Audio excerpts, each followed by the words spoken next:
वक्फ board सुधारणा विधेयकावरच्या चर्चेला उत्तर देताना गृहमंत्री अमित शहा यांनी केलेल्या भाषणात कोल्हापूर जिल्ह्यातल्या वळणगे इथल्या महादेव मंदिराचा उल्लेख केला होता। वक्फ बोर्डाने शिवमंदिराच्या जागेवर कब्जा केल्याची माहिती अमित शहा यांनी लोकसभेत दिलेली होती।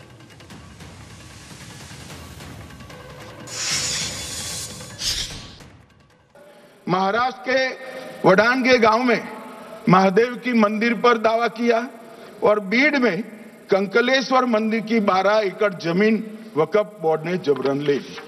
मान्यवर, ये सब जब जो चल रहा है इसमें आज भी मैं स्पष्ट करना चाहता हूं, वक्फ जो कि मुस्लिम भाइयों की धार्मिक क्रियाकलाप और उनके बनाए हुए दान से ट्रस्ट है, उसमें सरकार कोई दखल करना नहीं चाहती है। मुतवल्ली भी उनका होगा, वाकिफ भी उनका होगा, वक्फ भी उनका होगा।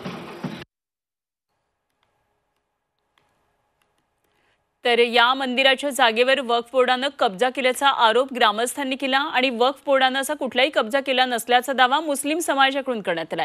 या संदर्भात दोन्ही समाजात न्यायालयीन लढा सुरू आहे।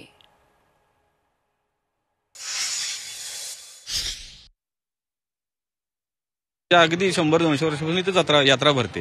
ही यात्रेची जागा पूर्ण खुली होती। तुम्ही इकडे बघितलं सगळं हे आता बांधकाम केलेलं आहे। हे बांधकाम काही नव्हतं आणि ह्यांनी ज्यावेळी वक्फ बोर्डाला ही जागा दिली त्यावेळी समाजाचं नाव पेपरला आलं कसं आलं, कोणत्या अधिकारानं आलं, हे कुठलंच त्यांच्याकडे पेपर नाही आहेत।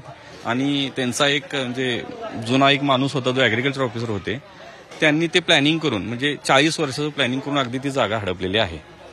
त्यामुळे अमित शहांचं म्हणणं अगदी बरोबर आहे, त्यांनी अगदी योग्य मुद्दा मांडला।